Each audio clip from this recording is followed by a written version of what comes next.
This is episode 130 of Teacher Approved. You're listening to Teacher Approved, the podcast helping educators elevate what matters and simplify the rest. I'm Heidi. And I'm Emily. We're the creators behind Second Story Window, where we give research-based and teacher-approved strategies that make teaching less stressful and more effective. You can check out the show notes and resources from each episode at secondstorywindow.net. We're so glad you're tuning in today. Let's get to the show. Hey there! Thanks for joining us today. In today's episode, we're talking about making purposeful summer plans and sharing a teacher-approved tip for getting ahead on next year's tasks, one of our favorite things to do. We start our episodes with a morning message, just like we used to do at morning meeting in our classrooms. This week's morning message is, do you do anything to thank your parent volunteers at the end of the year? I did always do something for my parent volunteers, but it was usually just some treat, nothing particularly special or cute. But we do have a few responses from our community. Julia said that she always gives her volunteers a beach towel and a bag, which I think sounds like the perfect start to summer. I love that. Ellen's school doesn't have parent volunteers, but back when she was a volunteer in her daughter's class, the teacher had the students put their fingerprints on a canvas bag and tucked a note and some candy inside. And she says that was 20 years ago and she still has the bag. Oh, that's such a thoughtful gift. I bet she thinks of those kids who are now not kids anymore every time she sees that bag. And I have to say, it never occurred to me to make volunteer thank yous until Pinterest came along. Yeah. Kind of changed a lot for teaching. And then I felt bad for all the years I had missed it. I thought maybe like everyone had been doing it but me, which I don't think is true. But when I did, I just went simple. I got oven mitts from the dollar store and I had all the kids sign them. And then I added a tag that said something like, we're happy to admit, with 2 T's, that we appreciated your helping hand this year. Because, you know, if a gift doesn't have a punny tag, is it even really thoughtful gift? Certainly not Pinterest worthy. No. It doesn't have a cute tag. But I also have to admit that a lot of years, and I'm going to say probably most years, this particular task was something that often got dropped from my to-do list because I was just too busy at the end of the year. Relatable. If you do something for your parent volunteers, we would love to hear about it over in our Teacher Approved Facebook group. We've just got a couple weeks left in May, and for some of you, that means the end is in sight. And for some of you, that means you still have a month or more left of school. If you are in the not done till June crowd, we are cheering you on. Yes. And you can laugh at everyone going back in August while you're still lounging by the pool. But before anyone gets to the pool, let's talk about how to end the school year strong. And I think one of the best tips for wrapping up on a high note is to just enjoy your students. It's so easy to get lost in the demands of daily life as a teacher, but now that some of the pressure is off, make time to remember why you wanted to be a teacher in the first place. Some of my favorite ways to do this are playing a game with my class or with extra story time. At the end of the year, I tried to plan activities that I enjoyed teaching and that maybe didn't have to move the curriculum along as much. It's a lot easier to get out of bed in May and go to work when you know you planned something that you want to do. Absolutely. And ending the year strong doesn't have to mean more work. Even something as simple as being intentional about taking a moment every day to stop and look around can go a long way. Yes, some of my favorite teacher memories are standing at the back of my room or at the side of the class while the kids were busy and then just watching all of the wonder around me. Each class has such a unique personality, and I tried to take some moments to really soak that in. And when one of those kids starts flicking bits of eraser across the room, you have just a smidge more patience to go deal with it. Yes, there are moments, of course, that you will not miss with your class. And if you are in a situation where you are counting down the minutes until the last backpack walks out the door, this suggestion is even more important. If you have a really tough group this year, taking time to pause and look around at what's going right can be a huge mood boost. Plus, taking the time to make some happy memories can really help end a tough year on a happier note. And of course, we are huge advocates for taking time to reflect. If you missed it, go back to last week's episode where we shared some of our favorite questions to help you reflect on the highs and the lows and the now what's of ending the school year. Along with that, we included a freebie journal page for you to record your thoughts, as well as start some important lists like your to-do list, where you write down all of your successes for this year. We also include pages for your fix-it list for everything that's bothering you. And then you can use those 2 lists to start your 3rd list, every teacher's summer frenemy, the to-do list. And there is a link to that file in our show notes. But wait, don't get too bogged down in the to-do lists yet, because we want to take a minute to figure out, what do we want out of our summer? As a teacher, I swung between 2 summer extremes. I was either, do not say the word school where I might hear it because I'm pretending that place doesn't exist, or I am doing everything for school. In fact, I'm doing 3 things right this minute, and please hand me that stapler. Both of these examples are easy traps to fall into. We lean toward complete freedom because we want our summers to feel free and fun, or we dig into schoolwork because we know the avalanche that awaits us in the fall, and we want to ease some of that burden ahead of us. But neither of these approaches serves us well because we are just falling into patterns without taking the time to figure out what we really need to get out of our summer. So, dear listener, what do you need to get out of your summer? Am I channeling Bridgerton?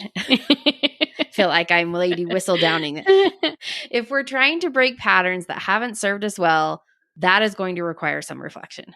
Right. If I had been more reflective before flinging myself into the summer panic spiral, I might have realized that what I was looking for was a mixture of recovery and readiness. I needed to plan for recovery because I was beyond exhausted, and I needed space to learn to love teaching again. And then I needed to plan for readiness so that I wasn't starting the year already behind. Taking time to design your summer can solve 2 problems. First, you can make sure you're starting the new year from a position of strength. And second, you can make sure you're getting the type of recovery you need. And we're saying type of recovery because there is more than one way to recover. We have crunched the numbers and we have uncovered 4 distinct types of recovery. Emily, fill us in on this groundbreaking discovery, please. Well, the first type of recovery is relax. And we think this is probably the most essential type of recovery. To figure out what you need to relax, ask yourself, what's fun and freeing? What makes you smile, laugh, and feel carefree? Maybe you need to check out for a while with a fluffy beach read or check in with a novel, engaging experience. Whatever you find fun is what you need to relax. And if you have forgotten what fun is, this is your wake-up call that you absolutely need to prioritize fun and relaxation this summer. Try a puzzle, okay? Just hear me out. That is the best way to relax. It does sound very restful. Okay, Emily, what is our second type of recovery? That is refresh. To identify what you need to refresh, ask yourself, what makes me feel like me? Maybe it's reconnecting with friends, spending time outside, writing, binging a TV show, crafting, walking the dog, gardening, cooking, learning something new. Engaging in the things that help you feel centered are the things that will help you feel refreshed. The third type of recovery is refocus. What keeps you fastened to your foundation? With this type of recovery, consider what makes you feel most like yourself as a human and not just as a teacher or a parent or whatever roles you play. After a stressful school year, we all need to get back to basics on some level. Refocus on what you need to feel like a functioning adult. Is it staying on top of the laundry, having date night, getting back into regular exercise, or meal planning? Maybe you need to refocus on yoga in the park, a daily devotional, starting the day slowly, or being intentional about connecting with your kids. Consider the routines and rituals that help you feel like a person and not just a tired teacher. And the last type of recovery is recharge. What fills you up? Think about the things you love to do that get you excited and energized and fill up your bucket, so to speak. If you're someone who loves a new project, maybe that's what you need to add to your summer plans. Or maybe you recharge by learning a new skill or traveling or hosting dinner parties. Maybe you would love to do all of those things, or maybe they all sound miserable. It doesn't matter. What matters is that you set aside time to recharge doing the things that fill you up. Recovery is incredibly personal. It varies from person to person, from summer to summer, and maybe even varies from day to day. So we share these 4 areas of recovery to help you consider exactly what recovery should look like for you this summer. Don't worry if you can't remember all those questions. Do you remember that freebie we mentioned earlier in the episode? To help you be intentional about your recovery this summer, along with the to-do list and reflection questions, we also have some journal pages so you can make a plan for exactly the types of recovery you need. Hey there, teacher friend. Do you have a question or concern that could use a teacher-proof solution? We'd love to help you out by answering your question here on the podcast. You can submit your questions to hello@secondstorywindow.net and put podcast question in your subject line. We can't wait to hear what's on your mind.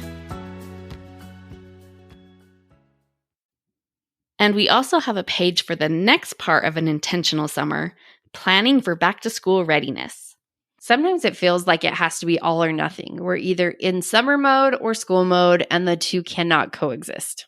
If you are in a position where you are ready to start the year without having to spend your free time on it, I salute you, and you are free to skip to the end of this episode.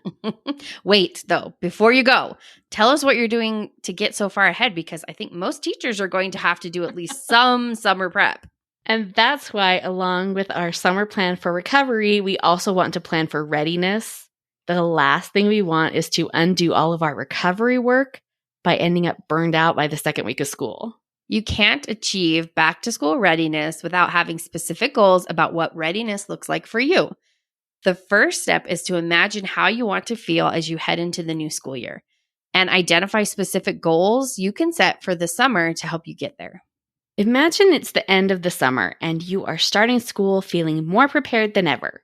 What tasks would you need to accomplish to give you that feeling? Of course, we've included these questions in our end of the year list making, reflections, summer planning, all the things freebie. We need a catchier title. Fine. But at least you know what you're getting with it. So check out the link in the show notes to download your very own end of the year list making, reflection, and summer planning pages. After you've set your work goals, you need to set some work boundaries. Clear boundaries about when, where, and how you will work on school-related tasks this summer will help you and everyone in your life know what to expect. And by knowing when and how you will work on school tasks, it will help you honor the time that you set aside for your recovery priorities. If you want some guidance on how to really maximize your goals before school starts, make sure to sign up for our new course. Knowing how busy you are, we designed a back-to-school audio course so you can listen while you're hiking or watching kids at the pool or whatever else you are doing to recover this summer. In the course, we'll walk you through everything you need to do to set your intentions, identify your priorities, set up your systems, and actually get things done so you can have the best back-to-school season ever without giving up your entire summer. So talk about back-to-school readiness.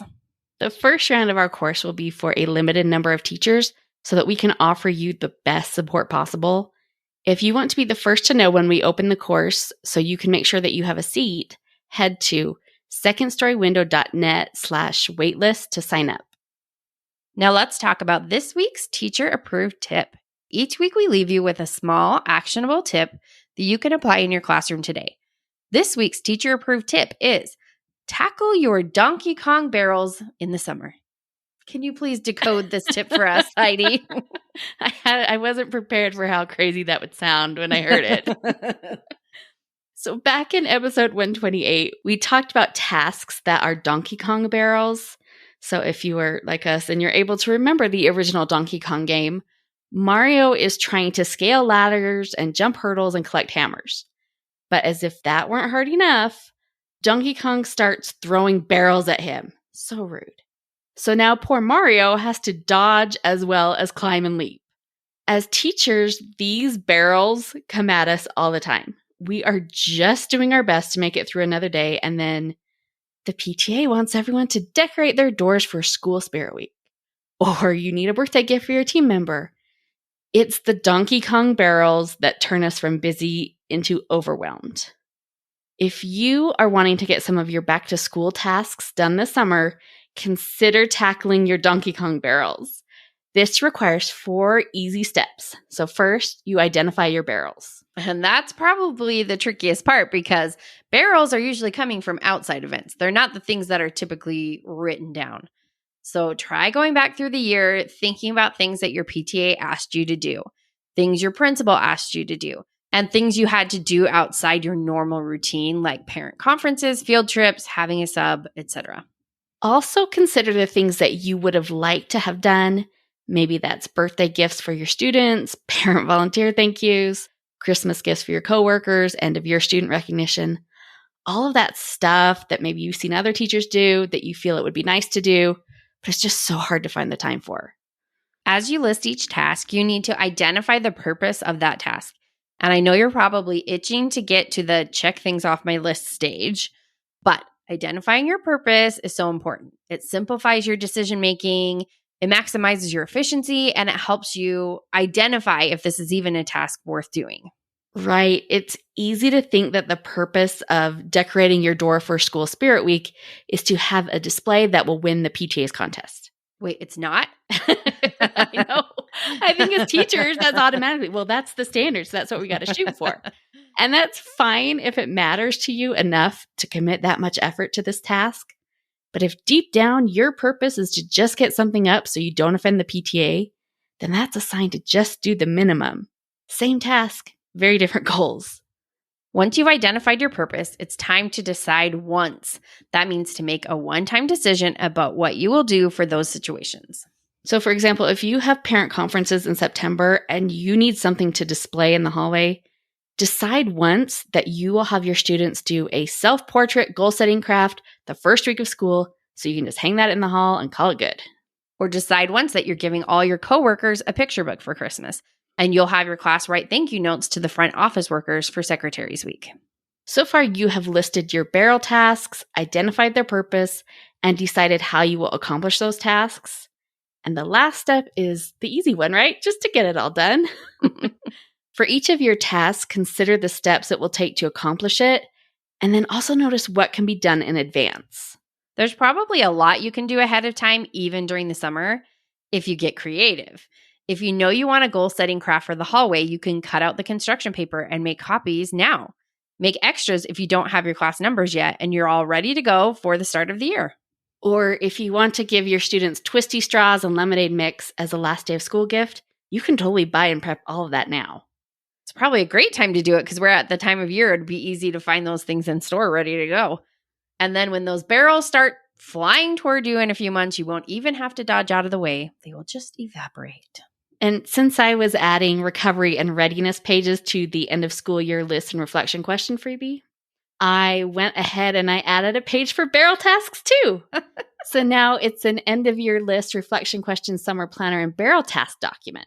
Oh, I know how to shorten it. It's going to be EOYLRQSPABT document. That's better, right? That's way better. Whatever we call it, you can find a link to it in the show notes. To wrap up the show, we are sharing what we're giving extra credit to this week. Emily, what are you giving extra credit to? Well, I'm giving extra credit to the TV show The Traitors. So and good. Heidi already gave extra credit to it, but I didn't, so I can do it now. It took me a while to get around to watching this. Everyone's been talking about it for like a year at least, but I finally watched it and I'm totally hooked. It is a psychological reality competition where a few contestants are chosen to be the traitors. And they have to work together to eliminate all the faithfuls and try not to be discovered and banished themselves. Alan Cummings is the host of the US version, which is just a delight. I mean, you should watch it just for his wardrobe. I love him so much. I love it. But I also really loved the contestants' first season one of the UK version. You just can't go wrong with any of them. And you can find all the various countries' versions of Traitors on Peacock. It's a very fun watch. What are you giving extra credit to, Heidi? So I am giving extra credit to my favorite soda drink because nobody appreciates it and I want to share the love.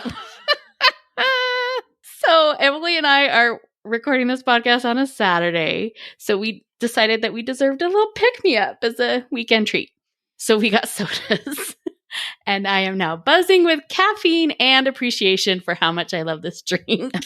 For context, if you don't know Utah, soda shops are a big deal here. Like lawsuits, big deal. Of the many options, my favorite soda shop is Thirst.